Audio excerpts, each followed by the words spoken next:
আসসালামু আলাইকুম রহমতুল্লাহি ওবরাকাতুহ। ইন্নাল হামদালিল্লাহ নাহমাদুহু ওয়া নুসাল্লি আলা রাসূলিহিল কারীম। সুপ্রিয় দর্শক, দেশের বাইরে যে যেখান থেকে এই মুহূর্তে আমাদের সাথে যুক্ত হয়েছেন সবাইকে স্বাগত জানাচ্ছি। আমি ওবায়দুল্লাহ আল কাফি। দেখছেন আপনাদের প্রিয় চ্যানেল নেক্সাস টেলিভিশনের নিয়মিত আয়োজন ইসলামী ব্যাংক বাংলাদেশ পিএলসি নিবেদিত ইসলামী জীবন বিধান।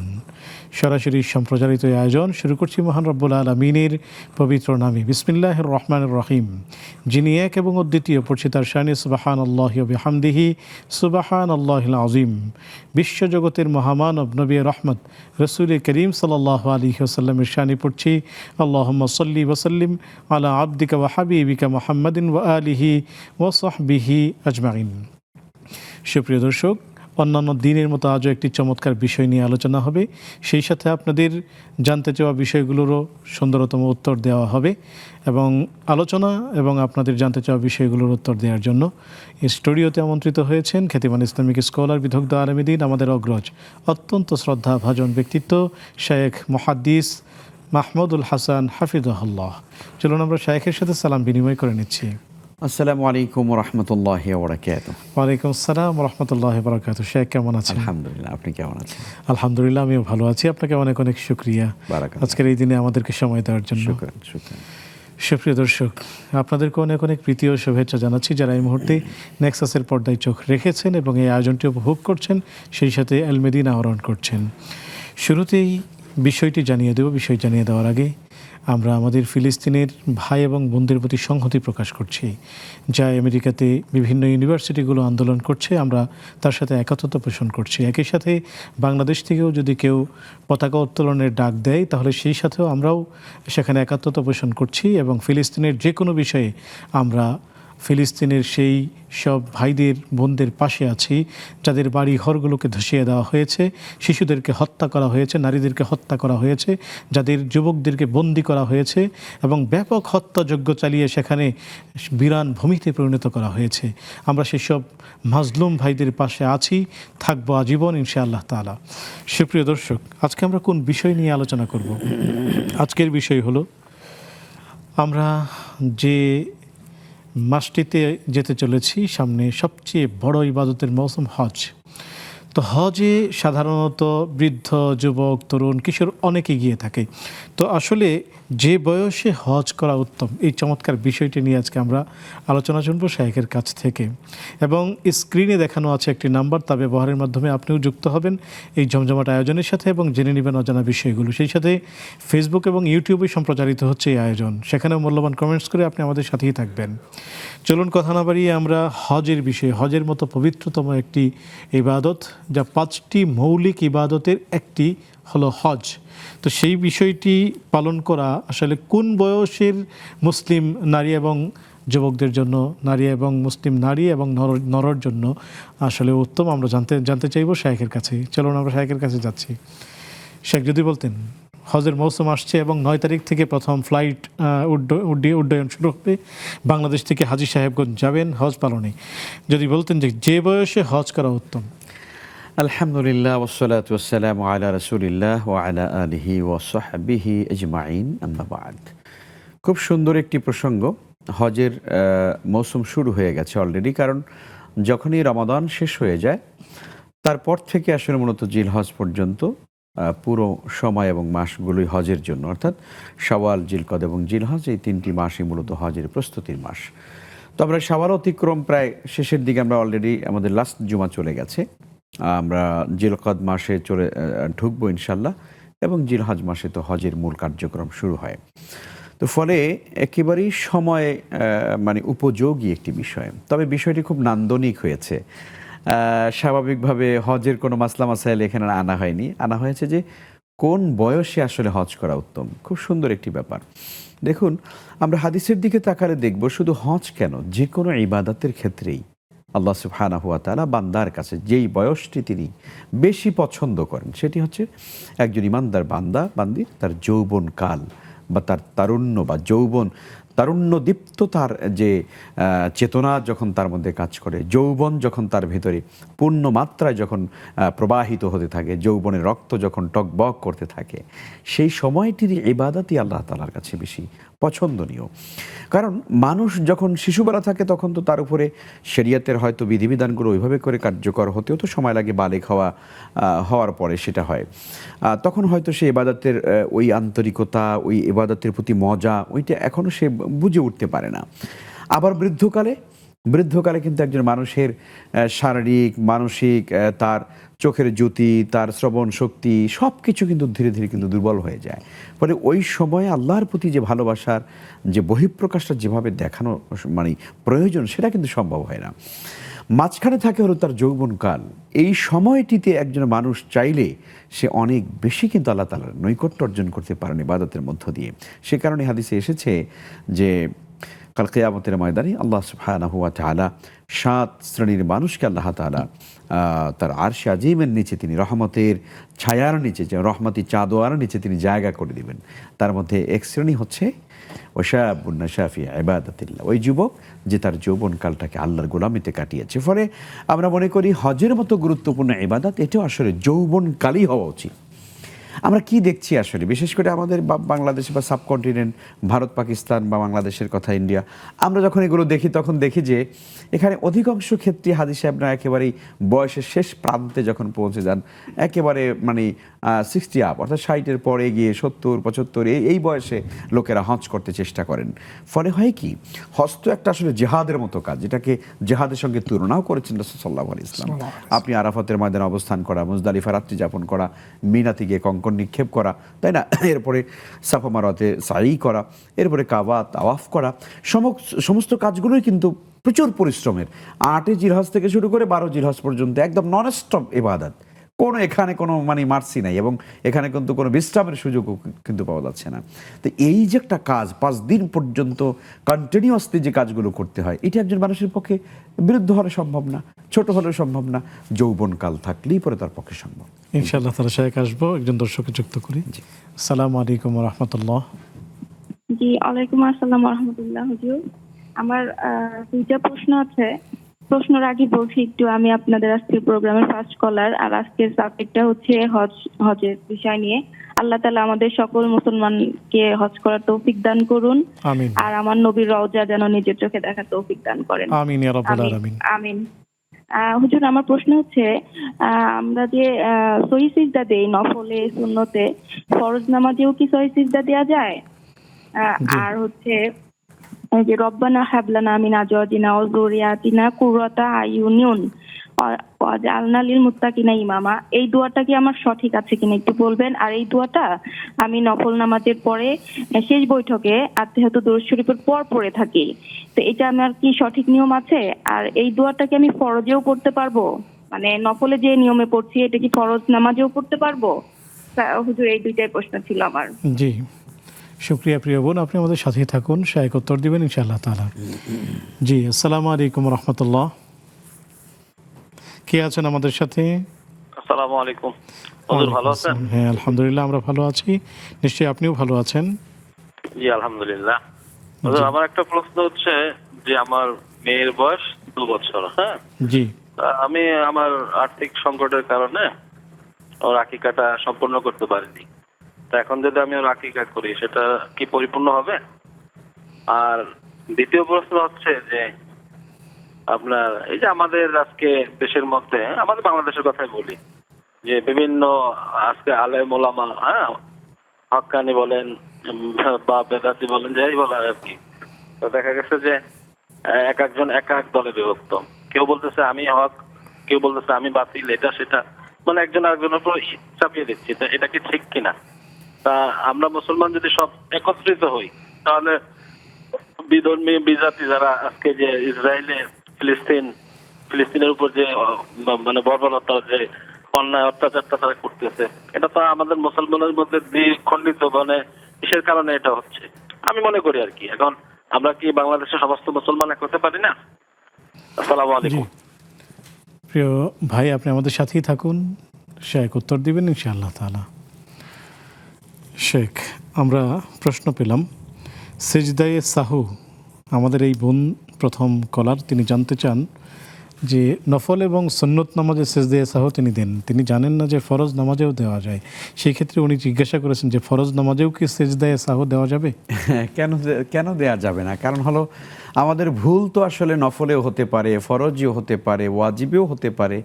সালাতের ভিতরে যখনই আমাদের কোনো ওয়াজিব ছুটে যাবে তখনই তো সাজদায়ে সাহু দিতে হবে, সেটা ফরজ নামাজে হোক আর সুন্নাহ বা নফল নামাজে হোক।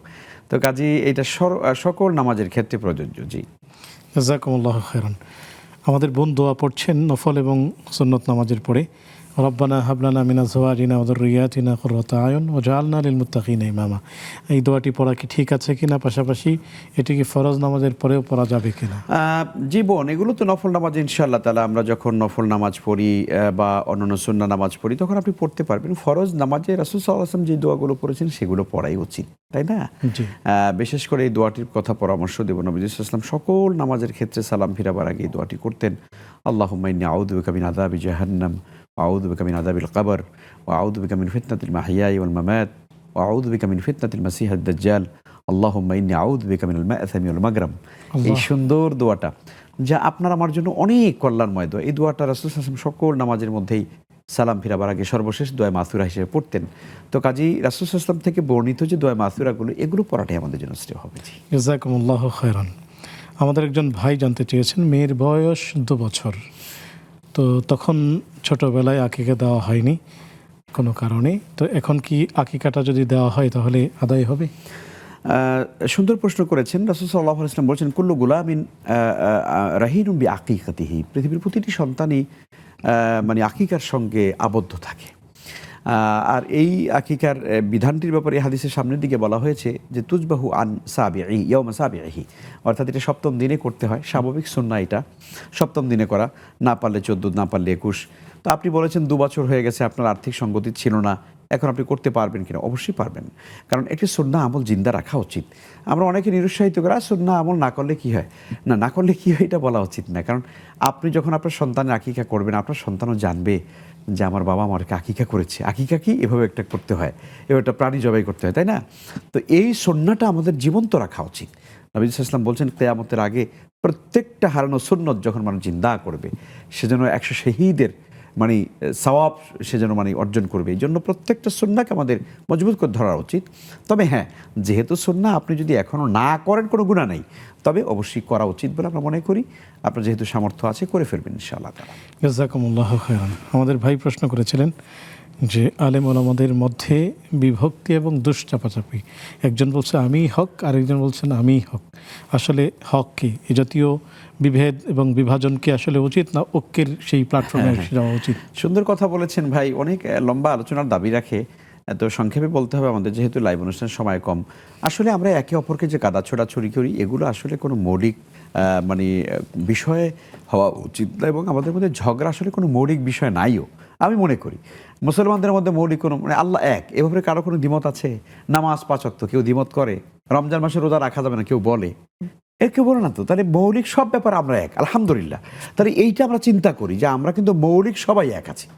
এখন তাহলে দ্বিমত কিসে? সামান্য ফুরুই মাসালা যেগুলো নওয়াফেল বা ছোটো ছোটো মুস্তাহাবের বিষয়, হয়তো কে হাত কোন জায়গায় বাঁধবেন, তাই না? সূরা ফাতিহা পড়বেন কি পড়বেন না, মিলাদ করবেন কি, মিলাদের প্রশ্নটা ভিন্ন।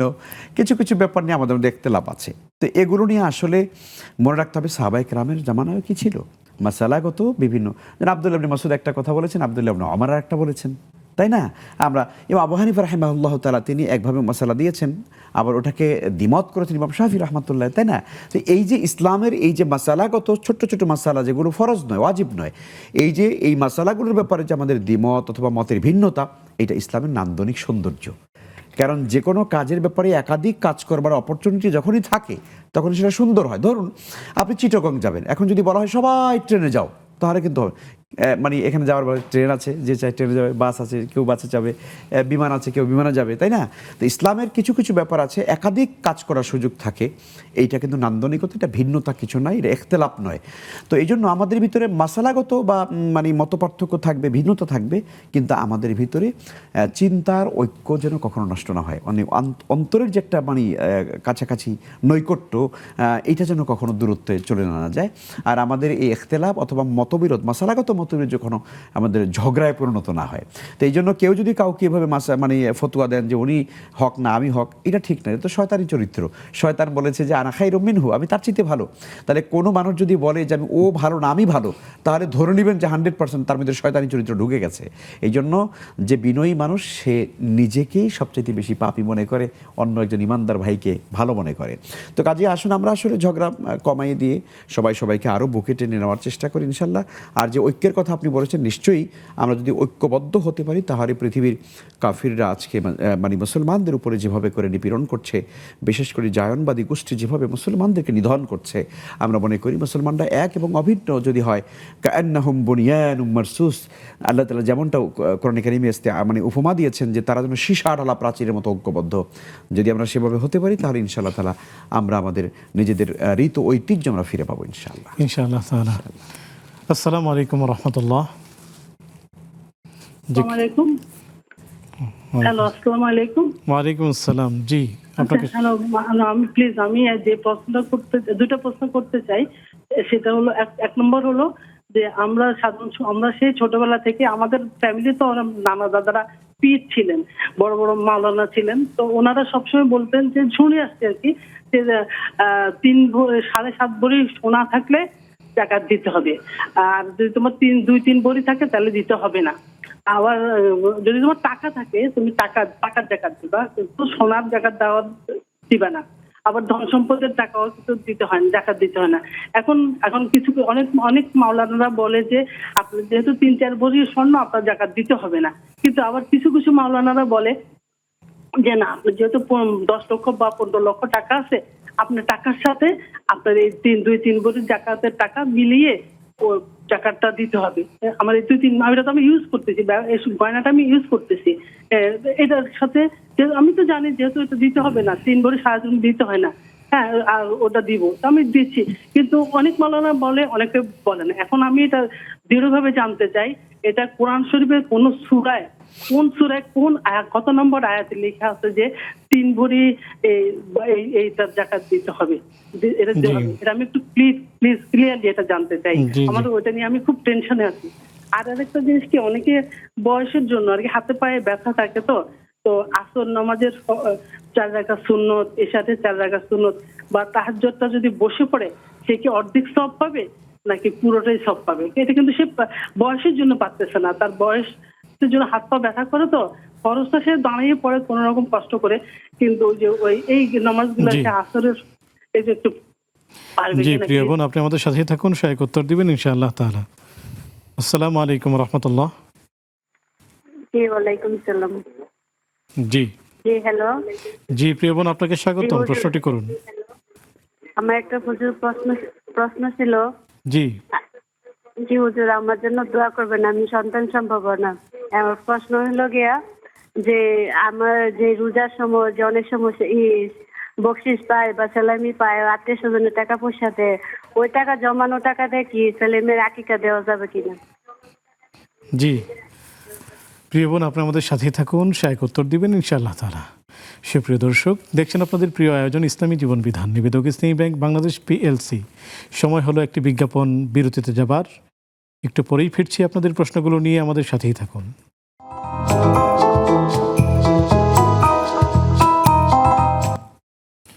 আসসালামু আলাইকুম ওয়া রাহমাতুল্লাহি ওয়া বারাকাতুহু।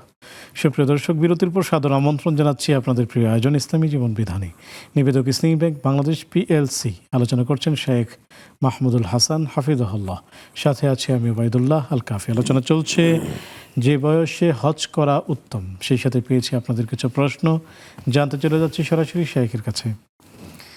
শেখ, 7.5 ভরি স্বর্ণ থাকলে জাকাত দিতে হবে, এটি তিনি জানেন। এখন তিনি শুনছেন যে টাকা যদি থাকে তাহলে সেই 2 ভরি অথবা 3 ভরি স্বর্ণ যদি থাকে ব্যবহৃত, সেটিরও জাকাত দিতে হবে। কেউ বলছেন, আসলে উনি স্পেসিফিক জানতে চাচ্ছেন, যদি কিছু টাকাও থাকে জাকাত পরিমাণ, সেই সাথে 3 ভরি অথবা 2 ভরি স্বর্ণ যদি ব্যবহৃত থাকে, সেগুলোরও কি জাকাত দিতে হবে কিনা? অনেক ধন্যবাদ, খুব সুন্দর প্রশ্ন। আমরা জানি না যে বোন তো বললেন যে অনেক মাওলানা সাহেবদের কাছে শুনেছেন, আর আজকে আমরা বললে যে বোন এটা আসলে সিরিয়াসলি উনি গ্রহণ করবেন, সেটা আমরা হয়তো বলতে পারবো না।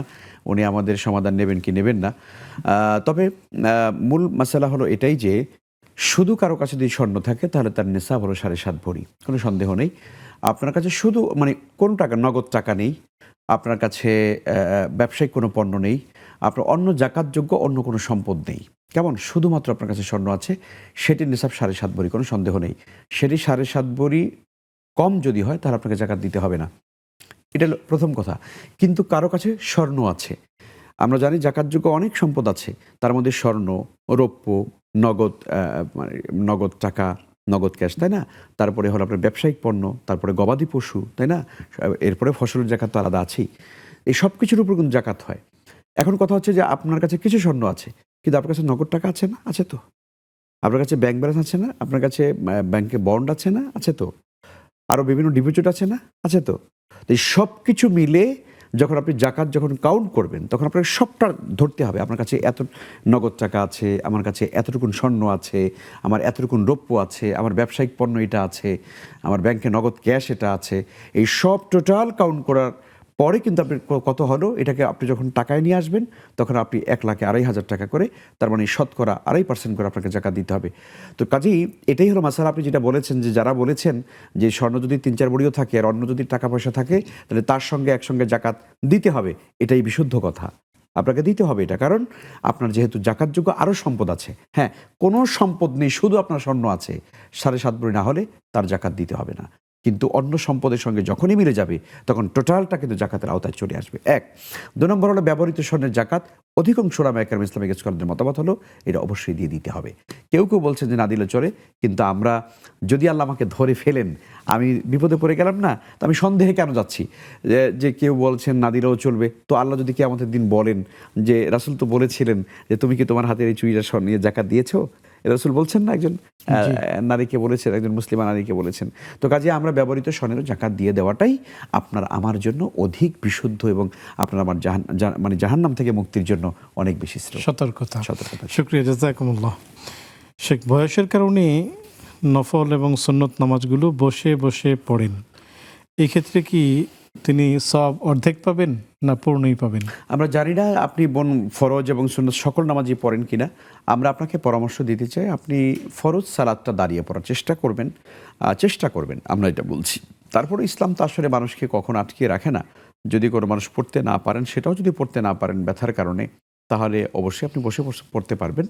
তবে শুধুমাত্র ফরজ নামাজটা দাঁড়িয়ে পড়বেন, বাকি সুন্নাহ নফল নামাজগুলো বসে পড়লে, হ্যাঁ এ কথা ঠিক যে নফল বা সুন্নত নামাজ দাঁড়িয়ে পড়লে সওয়াব বেশি হয়, বসে পড়লে সওয়াব একটু কম হয় বা অর্ধেক পরিমাণ হয় ইত্যাদি। তো কাজেই আপনার পক্ষে যদি সামর্থ্য না থাকে আপনি বসেই পড়বেন, ইনশাআল্লাহ তাআলা, কোনো অসুবিধা নেই। জাযাকুমুল্লাহু খাইরান। শেখ, আমাদের সাথে দর্শক আছেন, আমরা নিচ্ছি। আসসালামু আলাইকুম ওয়া রাহমাতুল্লাহ। ওয়া আলাইকুম আসসালাম। হুজুর, জি, আপনাকে স্বাগতম, প্রশ্নটি করুন। আসসালামু আলাইকুম। ওয়ালাইকুম আসসালাম। জি, আপনাকে স্বাগতম, প্রশ্নটি করুন। আমি প্রথমে আমার ফিলিস্তিনি ভাই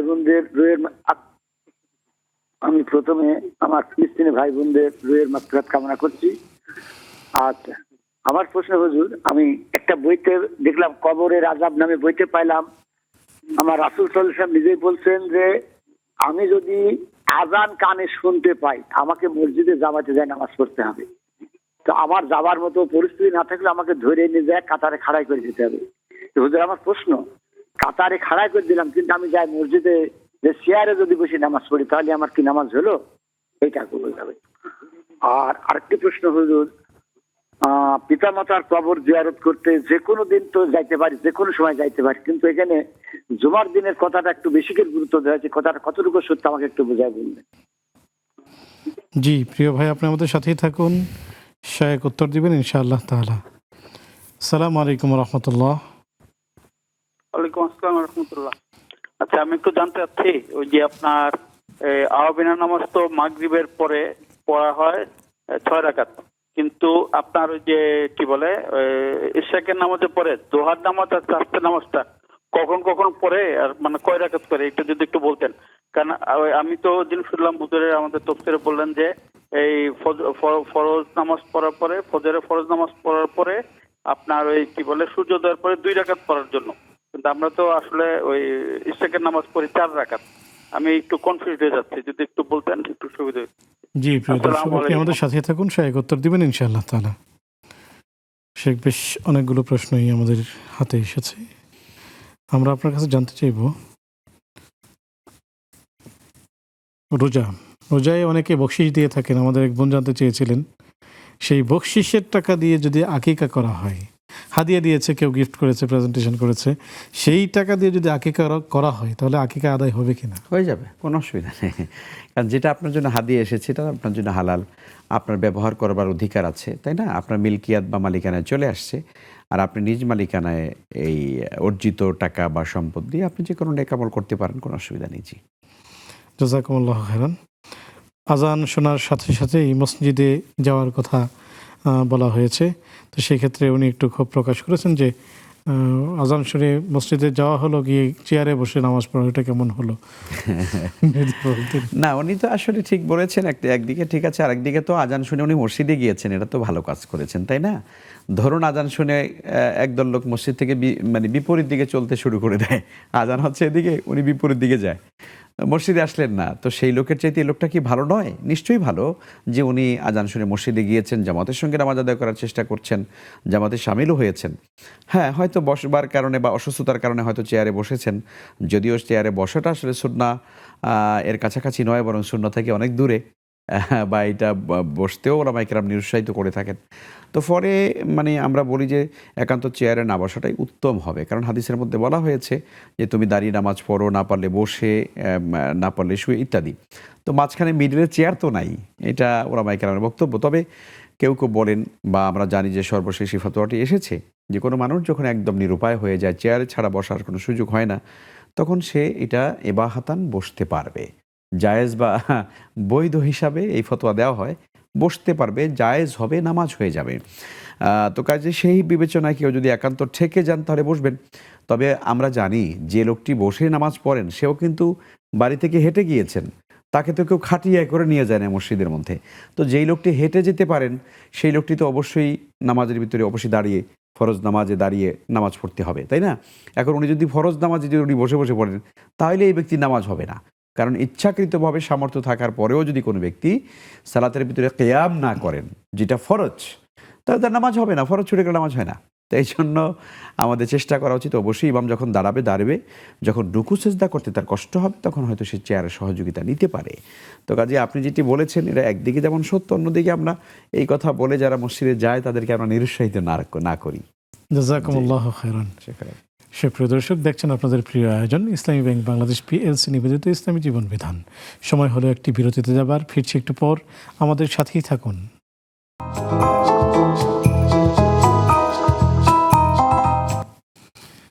আসসালামু আলাইকুম রহমতুল্লাহি আবরাকাতুহ। সুপ্রিয় দর্শক, বিরতির পর সাদর আমন্ত্রণ জানাচ্ছি আপনাদের প্রিয় আয়োজন ইসলামী জীবন বিধানের নিবেদক ইসলামী ব্যাংক বাংলাদেশ পিএলসি। আলোচনা করছেন শেখ মুহাদ্দিস মাহমুদুল হাসান হাফিজাহুল্লাহ, সাথে আছে আমি ওবায়দুল্লাহ আল কাফি। আলোচনা চলছে যে বয়সে হজ করা উত্তম, সেই সাথে পেয়েছি আপনাদের কিছু প্রশ্ন, জানতে চলে যাচ্ছি সরাসরি শেখের কাছে। শেখ, জুমার দিন কবর জিয়ারতের বিশেষ কোনো ফজিলত আছে কি? না, জুমার দিনে বিশেষ কোনো ফজিলত নাই। এমনি আমরা তো মৃত্যুকে স্মরণ করবার জন্য কবর জিয়ারত করতেই পারি, সেটা হাদিসে এসেছে। নবী সাল্লাল্লাহু আলাইহি ওয়াসাল্লাম বলেছেন প্রথমে হাদিসটা এভাবে যে কুনতু নাহাইতুকুম আন জিয়ারাতিল কুবুর, আমি তোমাদেরকে প্রথম পর্যায়ে কবর জিয়ারতে নিষেধ করেছি, আলা ফাজরুহা, এখন তোমরা জিয়ারত করতে পারো, অনুমোদন করেছেন তিনি। কারণ ফাইন্নাহা তুযাক্কিরুল মাউত, কারণ তোমরা কবর জিয়ারত করলে তোমাদের মৃত্যু স্মরণ হবে, আখিরাতের স্মরণ হবে। ফলে কবর জিয়ারত করা ভালো কাজ, যেটা তবে অবশ্যই কবর জিয়ারতের কারণে যেন আমার আখিরাতের মানে স্মরণ যেন আমার ভিতরে আসে। কিন্তু বাংলাদেশে এমন এমন কিছু কবর আছে, এমন কিছু মাজার আছে যেগুলোতে গেলে আপনার মানে মৃত্যুর কথা স্মরণ হবে না, মনে হবে যে 1000 বছর বেঁচে থাকি আরও। কারণ হচ্ছে এমনভাবে চমকানো লাইট, সুগন্ধি, আগর, বাতি ইত্যাদি ইত্যাদি, ঝিকমিক ঝিকমিক বাতি দিয়ে আপনার কবরের উপরে আবার এখানে গালিচা দিয়ে, তাই না, এগুলো দিয়ে রেখেছে। তো আপনি বলেন একটা মানে মাটির কবর যেখানে, আল্লাহ আকবার, একদম স্রেফ মাটি, পুরনো কবর পড়ে আছে, সেই কবরটার কাছে দাঁড়ালে আহারে আপনার হৃদয়ের ভিতরে কি মনে হবে? আহা, এই লোকটা এভাবে শুয়ে আছে কত বছর আগে, যেন আমারও তো এরকম একদিন মাটির সঙ্গে মিশে যেতে হবে, তাই না? তো এরকম কবরে জিয়ারত না করে আপনি জমকারো চিকমিক চিকমিক করতেছে বৈশা বৈশা, এখানে আপনি এরকম একটা কবর জিয়ারত করতে গেলেন, ওটা মাজার জিয়ারত, আপনার কি আখিরাতের কথা মনে পড়বে? তো এই জন্য কবর জিয়ারত করবেন, এমন কবর যেই কবরের পাশে দাঁড়ালে আপনার চোখ ফেটে বুক ফেটে যেন কান্না আসে, আখিরাতের ভয় যেন আপনার মধ্যে আসে। তো কাজেই কবর জিয়ারত করা যাবে, তবে সেটা শুক্রবার করলে আলাদা কোনো ফজিলত আছে, এটা হাদিস দ্বারা প্রমাণিত নয়। জাযাকুমুল্লাহু খাইরান। শেখ আওয়াবিনের নামাজ মাগরিবের পর বলে তিনি জানেন। এখন সালাতুদ দোহা এবং সালাতুল চাশ যেটা উনি পড়েন 2 রাকাত করে পড়ার কথা তিনি জানেন। এর চেয়ে বেশি কি পড়তে পারবে কিনা, বা আসলে আওয়াবিনের নামাজ কি মাগরিবের পড়ে না ফজরের পড়ে? জি, নাম হিসেবে একটু চেঞ্জ আছে। আসলে মূলত আমরা যেটাকে শাস্ত্রের নামাজ বলি ওইটাকে সালাতুল আওয়াবিনও বলা হয়। আর মাগরিবের সালাতে যে পরে আমরা যেটা 6 রাকাত নামাজ পড়ি, এখানে 6 রাকাত কেন আমরা নির্ধারিত করব? বেশিও পড়া যায়। আমার ওস্তাদ, আমি যার কাছে বুখারী পড়েছি, হুজুর বলেছেন যে কেউ যদি চাইতে 20 রাকাতও পড়তে পারে। এবং আমরা আমাদের হুজুরকে দেখতাম যে উনি 12 রাকাত পড়তেন। আল্লাহু আকবার। উনি 12 রাকাত পড়তেন, এটা নিয়মিতই আমরা দেখতাম। উনি মাগরিবের সালাতের পরে মসজিদের কর্নারে দাঁড়িয়ে সবাই চলে যেত, হুজুর নামাজ পড়ছেন। আমরা খুঁজলে বলতাম যে হুজুর মসজিদে আছেন। তো হুজুর অনেক নামাজ পড়তেন। এই জন্য 6 রাকাত নির্দিষ্ট করা, যে 6 রাকাতই মাগরিবের নামাজের পরে আওয়াবিন পড়তে হয়, এভাবে কোনো নির্দিষ্ট করার কোনো সুযোগ নেই। নফল নামাজ ব্যক্তির এখতিয়ারে এটা থাকবে, সে যতটুকুন পারে পড়বে।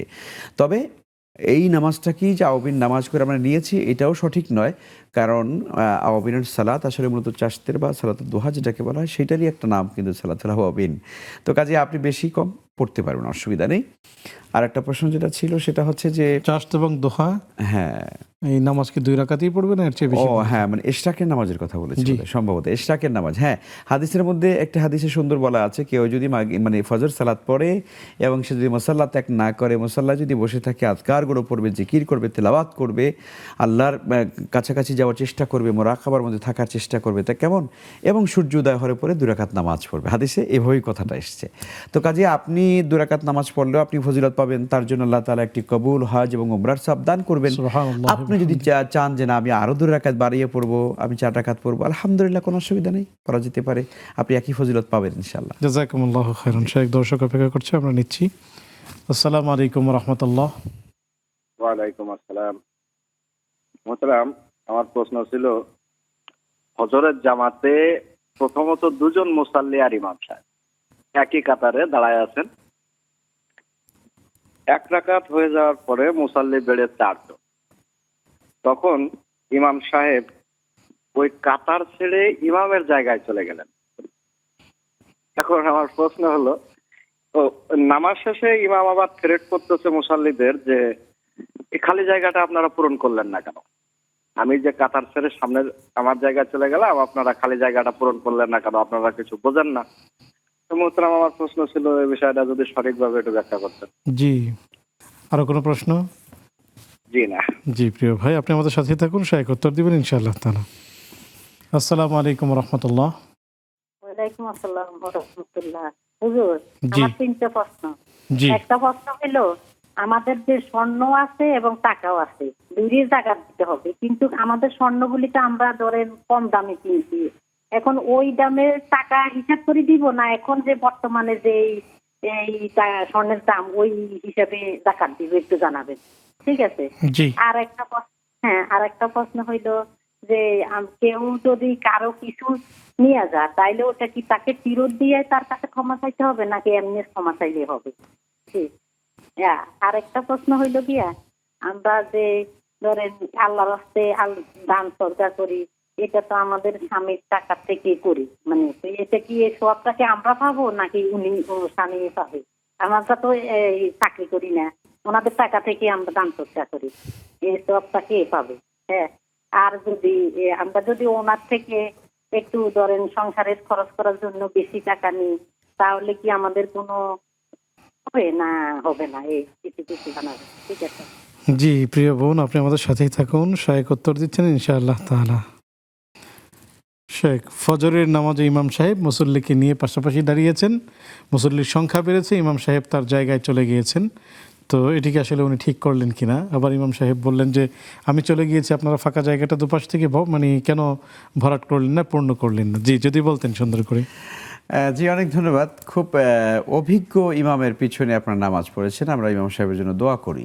আসলে আমাদেরকে জানতে হবে সালাত এমন একটি ইবাদত যে ইমানের পরই যার অবস্থান, আর এই সম্পর্কিত মাসালাগুলো যদি আমরা না জানি তাহলে আমাদের আসলে ইবাদতের যে একটা মজা আনন্দ সেটা আমরা পাচ্ছি না। নবী সাল্লাল্লাহু আলাইহি ওয়াসাল্লাম বলছেন সল্লু কামা রাআইতুমুনি উসাল্লি, তোমরা তেমনি নামাজ পড়ো যেমনটা তোমরা আমাকে দেখো। কেন বললাম এই কথা? যে সালাতের ভিতরে ইমামের একটা নির্ধারিত জায়গা আছে, মুসল্লিদের জায়গা আছে। দেখুন সালাত কত সুন্দর একটা ইবাদত, না জানলে পরে আসলে যেটা হয়, ইমাম সাহেব কি করলেন, যখন দেখলেন যে উনি প্রথমত একজন বা দুজন মুসল্লির নামাজ পড়েছেন, একজনই হয়তো শুরু করেছেন, ওনার পাশাপাশি দাঁড়িয়েছেন। এবং আরেকটাও বলি এখানে, যখন কোনো ইমাম দুজন মুসল্লি অর্থাৎ একজন মুসল্লি নিয়ে দাঁড়াবেন, তখন কিন্তু আমরা দেখি সাধারণত মানে মুসল্লি পিছনে গিয়ে দাঁড়ান না। যখন ইমাম সাহেব একজন মুসল্লি নিয়ে দাঁড়াবেন তখন তার পাশেই দাঁড় করাবেন, ডান পাশে দাঁড়াবে, তার ডান পাশে দাঁড় করাবেন, পেছনে গিয়ে দাঁড়াবে না, পাশে দাঁড়াবে তার। যখন আরেকজন মুসল্লি আসছেন তখন কিন্তু তিনজন হয়ে গেল, পুরো পরিপূর্ণ জামাত হয়ে গেল, তাই না? তখন ইমাম সাহেব সামনে চলে যাবেন, এক কদম বাড়িয়ে সামনে চলে যাবেন। দুজন মুসল্লি তখন কি করবে, মাঝখানে ফাঁকা থাকবে, এই ফাঁকাটা তারা মিলিয়ে দাঁড়াবেন, তাদের নামাজের কোনো ক্ষতি হবে না। এটা হলো একটা কথা। এখন এটা আপনারা করতে পারেননি, হয়তো বুঝেননি, সে কারণে হয়তো মনে করেছেন যে এটা করলে হয়তো নামাজ হবে না। আরেকটা পদ্ধতি আছে, ধরুন ইমাম সাহেব একজন মুসল্লিকে নামাজ পড়েছেন, আরেকজন মুসল্লি এসে দেখছেন যে ওনারা দুজনে নামাজ পড়ছেন, তখন মুসল্লিও কিন্তু এই দায়িত্বটা পালন করতে পারে যে ইমাম সাহেবের ডান পাশে যে মুসল্লি আছেন ওনাকে আস্তের উপরে ধরে উনি একটু পেছনে নিয়ে আসবেন, ওনার পাশে এনে দাঁড় করিয়ে দিবেন, ওনারা দুজনে সমান পাশাপাশি দাঁড়িয়ে যাবেন, ইমাম সাহেব তার জায়গায় দাঁড়িয়ে থাকবেন। সুন্দর জামাতের যে একটা অবয়ব সেটা ফুটে উঠবে। কিন্তু আমাদের বাংলাদেশে আমিরা দেখেছি, খুব হাসি আসে আমার এটা, যে কোনো মুসল্লিকে যদি নামাজের ভিতরে ধরুন একজন ইমাম আর একজন মুসল্লি নামাজ শুরু করেছেন, আর একজন মুসল্লি পেছন থেকে এসে ওই মুসল্লিকে যদি পেছনে টান দেন, তাহলে উনি ভয়ের চোটে এমন খিস দিবেন যে উনি মনে করবেন সর্বনাশ, আমার কোনো জিন ভূতে নিয়ে যাচ্ছে, হায় হায় সর্বনাশ হলো, উনি কিন্তু লড়বেন না। আসলে এটা কখনো হয় না। আমরা জানি জেহাদের ময়দানে, শেখ আপনি জানেন যে জেহাদের ময়দানে সালাতের কি চমৎকার পদ্ধতি আল্লাহ পরিষ্কার কোরআনে কারিমে বলে দিয়েছেন, কোনো ফেকার কেতাবের জন্য রেখে দেন নাই। আল্লাহ তাআলা জেহাদের ময়দানের মুজাহিদেরা জেহাদরত অবস্থায় নামাজের সময় হয়ে গিয়েছে, একদল নামাজ পড়বে, আরেক দল পেছনে এক রাকাতে তারা পেছনে যাবে, আরেক দল আসবে অস্ত্র আরেক অস্ত্র নিয়ে তারা নামাজে দাঁড়াবেন, সুবহানাল্লাহ। সেখানে হাত বাঁধতে হবে না, অস্ত্র আছে, অস্ত্র হবে, ওই অবস্থা ধরা অবস্থায় তারা নামাজ পড়বেন, আল্লাহু আকবার। এভাবে করে কিন্তু নামাজের ডিটেইল কথাগুলো আল্লাহ তাআলা নামাজে বলে দিয়ে কোরআনে কারিমে বলে দিয়েছেন। তাহলে বোঝা যায় যে নামাজের ভিতরে প্রয়োজন বোধে নড়চড় করা, এতে নামাজের কোনো ক্ষতি হয় না, বরং জামাতের যে ফজিলত সেটি পাওয়ার জন্য অবশ্যই এটি করা উচিত, যেমনটা আপনাদের ইমাম সাহেব করেছেন। আমরা দোয়া করি ইমাম সাহেবের জন্য, এবং এটা আমাদের সবার জানা উচিত। শুকরিয়া, জাযাকুমুল্লাহ। ইমাম সাহেবকে হাদিয়া দেওয়া উচিত, জাযাকুমুল্লাহ। ভালো মাসালা জানেন, জি শুকরিয়া, জাযাকুমুল্লাহ খাইরান। সুপ্রিয় দর্শক, আপনারা দেখছেন আপনাদের প্রিয় আয়োজন ইসলামী জীবন বিধান, নিবেদক ইসলামী ব্যাংক বাংলাদেশ পিএলসি। সময় হলো আরেকটি বিজ্ঞাপন, বিরতিতে যাবার, ফিরছি একটু পর, আমাদের সাথেই থাকুন।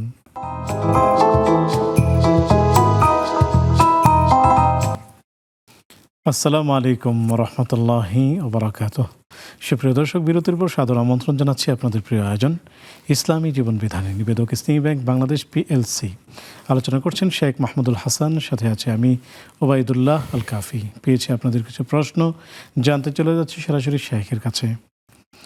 শেখ, আমরা বেশ কিছু প্রশ্ন পেয়েছি, তার মধ্যে একটি প্রশ্ন ছিল স্বর্ণ এবং টাকা যদি উভয়ই থাকে, সেই ক্ষেত্রে স্বর্ণ যেই দামে কেনা হয়েছিল তখন হয়তো দাম কম ছিল, এখন তো দাম বেড়েছে, তো আসলে স্বর্ণকে মিক্স করার সময় টাকার সাথে কোন মূল্যটি ধরতে হবে? জি, অনেক ধন্যবাদ, সুন্দর প্রশ্ন করেছেন। স্বর্ণের জাকাত বা রৌপ্যের জাকাত দেওয়ার সময় মূলত প্রচলিত বাজার মূল্যে আপনি যেটা বিক্রি করতে পারবেন, প্রচলিত বাজার দাম না। কারণ বাজারে একটা রেট থাকে, জেনারেল একটা দাম থাকে, কেনার একটা দাম থাকে, কিনতে গেলে তো বেশি টাকাই কিনতে হয়, তাই না? বিক্রি করতে গেলে কিন্তু একটা জিনিসের দাম কিন্তু কেনার দামে হয় না, তার চেয়ে কম হয়। তো ফলে আপনি জাকাতের হিসাবটা হবে আপনার এই স্বর্ণটা বিক্রি করতে গেলে আপনি কি মূল্য পাবেন, কি দামে বিক্রি করতে পারবেন, সেইটার হিসাবেই আপনাকে জাকাতের হিসাব করতে হবে বা জাকাত দিতে হবে। শুকরিয়া, জাযাকুমুল্লাহু খাইরান। শেখ, কারো কাছ থেকে কোনো কিছু না বলে নিয়ে গেলে তার কাছে মাপ চাওয়ার নিয়ম কি? সেই জিনিস ফিরিয়ে দিয়ে তারপরে মাপ চাইতে হবে? অবশ্যই, কেন নয় এটা? কারণ আমি একজন বান্দার হক নষ্ট করেছি বা তার কোনো একটা জীবন মূল্যবান জিনিস আমি নিয়ে গিয়েছি, এটা তো নেওয়া অন্যায়, চুরি না এটা। এটাকে আপনি যত সুন্দর ভাষাই বলেন না কেন, তো ওটা ওয়ান কাইন্ড অফ চুরি, তাই না? তো চুরিটা তো আপনি অবশ্যই ব্যক্তির কাছে এটা ফেরত দিতে হবে, তাকে দিয়ে দিতে হবে এবং তার কাছে ক্ষমা চাইতে হবে যে না, আমি ভুল করে হোক, ইচ্ছা হোক অনিচ্ছা হোক নিয়েছি, আপনি আমাকে ক্ষমা করে দিবেন। তো দিয়ে দিতে হবে, দিয়ে তারপর ক্ষমা চাইতে হবে। জাযাকুমুল্লাহু খাইরান। স্বামীর টাকা থেকেই তো মূলত স্ত্রীগণ দান করে থাকেন। সেক্ষেত্রে স্ত্রীগণ যে দান করছেন, এই দানের সওয়াব কি স্বামী পাবেন না স্ত্রীও পাবেন? দুজনেই পাবেন। সম্পদ যেহেতু হচ্ছে স্বামীর, আর যেহেতু সদিচ্ছা বা নেক আমলের প্রতি আশা আকাঙ্ক্ষা হলো স্ত্রীর, দুজনে মিলেই আসলে এটা কন্ট্রিবিউশন রয়েছে। তা আল্লাহর ভান্ডারে তো সবের কোনো কমতি নেই, বুঝছেন না? তো এই জন্য আমরা মনে করি যে হারে আমি বোধহয় সব পাবো না, কারণ বেচারার টাকাটা তো স্বামীর, আমার কি লাভ দিয়ে, থাক, দেওয়ার দরকার নেই। এইটা অনেকে চিন্তা করে, এটা মনে না করা উচিত। স্বামীও পাবেন, স্ত্রীও পাবেন। জাযাকুমুল্লাহু খাইরান। শেখ জানতে চেয়েছেন, স্বামীর পকেট থেকে অনেক সময় বাজারের জন্য যেই টাকাটা দেওয়া হয় একটু বেশিই নেওয়া হয়, তো এই যে বেশি নেওয়াটা, এটা কি জায়েজ হবে কিনা? না, জায়েজ হবে না, এটা উচিত না। এর কারণ হয় কি, এগুলো আস্তে আস্তে করে মানে এই অল্প অল্প করে নিতে নিতে একসময় দেখা যায় যে অনেক বড় ধরনের কোনো অপরাধ হয়ে যেতে পারে, হওয়ার সম্ভাবনা খুব বেশি। স্বামী তো আপনারই আপন মানুষ, তাই না? তার কাছ থেকে আপনার তো নিশ্চয়ই হাত খরচ প্রয়োজন হয়, আপনার বাচ্চাদের জন্য কিছু হয়তো কেনাকাটা আপনাকে করতে হতে পারে, আপনার নিজের কিছু জিনিস প্রয়োজন হয়, দরকার হয়, স্বামীকে বলেই নেবেন। হ্যাঁ, তবে একটি হাদিসের মধ্যে এসেছে যে রাসূল সাল্লাল্লাহু আলাইহি ওয়াসাল্লামের কাছে একজন এসে অভিযোগ করেন, ইয়া রাসূলুল্লাহ, আমার স্বামী তো আমাকে আমার প্রয়োজনীয় খরচ দেয় না, আমার বাচ্চাদের খরচ দেয় না, আমি কি আমার স্বামীর পকেট থেকে কি টাকা চুরি করে নিতে পারবো? রাসূল সাল্লাল্লাহু আলাইহি ওয়াসাল্লাম বললেন যে হ্যাঁ, ততটুকু নিতে পারবা যতটুকু তোমার এবং তোমার সন্তানদের জন্য দরকার। যেহেতু সে বকিল, সে দিচ্ছে না, তোমাদের হক আদায় করছে না, তো সে কারণে কখনো যদি কোনো স্বামী এরকম হয় যে আপনাদের কোনো হক আদায় করে না, তখন তার কাছ থেকে ওই পরিমাণটুকু নেওয়া যায় যাচ্ছে যেটা আপনার জন্য একান্ত প্রয়োজন। এর থেকে বেশি আপনি নিতে পারবেন না। কাজেই যদি স্বামী আপনার সব কিছু দেখভাল করেন, তাহলে স্বামীর কাছ থেকে আপনি কেন চুরি করবেন, কেন তার পকেট কেটে নিতে হবে? এটা উচিত না। এটা নিতে গেলে একসময় স্বামী যখন দেখবেন যে আমার পকেটে একটা 500 টাকার নোট ছিল, কিন্তু টাকাটা তো নাই, সন্দেহ করবে আপনাকে, আপনার সন্তানকে, তখন পারিবারিক কলহ সৃষ্টি হবে এবং এই কলহ থেকে আমাদেরকে বেঁচে থাকা উচিত। জাযাকুমুল্লাহ খাইরান। শেখ, আমরা একদম সর্বশেষ পর্যায়ে উপনীত। এখানে আমাদের অনেক ভাই আসলে জানতে চেয়েছেন। একজন জানতে চেয়েছেন, সিলেটে আসরের ওয়াক্ত শুরু হয় 4টা থেকে 4টা 27 পর্যন্ত, সেখানে সুন্নাহ অনুসরণ করে আজান দিলে কয়টায় আজান হবে, কয়টায় জামাত হবে? এইটা আমি তো আর এইভাবে আমরা বলতে পারবো না। স্থানীয় মসজিদের ইমাম সাহেবদের সঙ্গে কথা বলে নেবেন। অঞ্চল ভিত্তিক এক একটা সময় তো টাইম ভেরি করে, তো টাইম হয়ে গেলে তো নামাজ পড়া যাবে, আলহামদুলিল্লাহ, আজান দিলে নামাজ পড়া যাবে। জি। কোনো মেয়ে যদি পিরিয়ড অবস্থায় মৃত্যুবরণ করে, তাহলে পরকালীন অবস্থা কি হবে? না না, এটা তো আল্লাহ তাআলা তাকে এইভাবে করেছেন। হ্যাঁ, আল্লাহু আকবার। কোনো মানুষ যদি, কোনো নারী যদি অসুস্থ অবস্থায় যদি মারা যান, তাহলে কোনো অসুবিধা নেই, তো এইটার কারণে তার কোনো শাস্তি হবে না, এইটার কারণে তার কোনো জাহান্নাম হবে না, কারণ এটা তো তার ন্যাচারাল আল্লাহ তাআলার পক্ষ থেকে তাকে দেওয়া, এবং হতেই তো পারে, যে কোনো নারী অবস্থা হতেই পারে। তো কাজে এইটার কারণে ওই বান্দি আল্লাহর বান্দি, সে আল্লাহর কাছে কোনো মুআখাজা বা কোনো শাস্তি বা তার কোনো খারাপ অবস্থা হবে যে এই অবস্থায় সে উঠতে, কেউ কেউ বলে এরকম যে সে হায়েজ অবস্থায় মারা গেছে, কিয়ামতের দিন সে হায়েজ মানে তার রক্ত পড়তে পড়তে সে উঠবে, নাউযুবিল্লাহ। কত বড় মানে ঘৃণ্য কথাবার্তা ইত্যাদি, ওর কখনই বলা উচিত না। আল্লাহ তাআলা তাকে ক্ষমা করে দেবেন, নিশ্চয়ই আমরা বিশ্বাস করি। শেখ, যে বয়সে হজ করা উত্তম, যদি সংক্ষিপ্তভাবে যুবকদের যৌবনকালে এবং যখন শক্তি থাকবে, যখন আপনি দৌড়াতে পারবেন, ইবাদত করতে পারবেন, ইবাদতের স্বাদ পাবেন, সেই মুহূর্তে আমাদের করা উচিত। আর আমরা যখন যৌবনকালে ইবাদত করি, সেটা আল্লাহর কাছে বেশি কবুল হয়। আর এই অবস্থা যখন পরিপূর্ণ মাত্রা, যখন সুন্দর করে হজটা পালন করা হয়, তখন সেটার বিনিময়ে আল্লাহ তাআলা আমাদেরকে কি দিবেন সেটা তো হাদিসে বলা আছে, আর হাজ্জুল মাবরুর লাইসা লাহু জাযাউন ইল্লাল জান্নাহ। হজ্জে মাবরুরের প্রতিদান কেবলই আল্লাহর জান্নাত। সুবহানাল্লাহ। জাযাকুমুল্লাহু খাইরান। সুপ্রিয় দর্শক, আমরা আমাদের নিজেদেরকে তৈরি করব এই নওজোয়ান অবস্থায় ইবাদতের জন্য। যেসব বাবারা আছেন, সন্তানদেরকে যদি সামর্থ্য থাকে, সেই ক্ষেত্রে সন্তানদেরকে আমরা নওজোয়ান অবস্থায় হজ করার সুযোগ করে দেব, এবং সন্তান-সন্ততি সবাইকে যেন আল্লাহ তাআলা, সবাইকে নিয়ে যেন আল্লাহ তাআলা এই সুন্দরতম সময়ে, এই তরুণ এবং তারুণ্যের উচ্ছ্বাসের সময়ে যেন হজ করার তৌফিক দেন, সেই আশা আল্লাহ রাব্বুল আলামিনের কাছে রেখে, এবং আপনাদের সবার কাছে ফিলিস্তিনের ভাই বোনদের জন্য সংহতি প্রকাশের উদাত্ত আহ্বান জানিয়ে আমরা আজকের মতো বিদায় নিচ্ছি। আগামী পর্ব দেখার আমন্ত্রণ জানিয়ে সে পর্যন্ত ভালো থাকুন, সুস্থ থাকুন। আসসালামু আলাইকুম ওয়া রাহমাতুল্লাহি ওয়া বারাকাতুহু।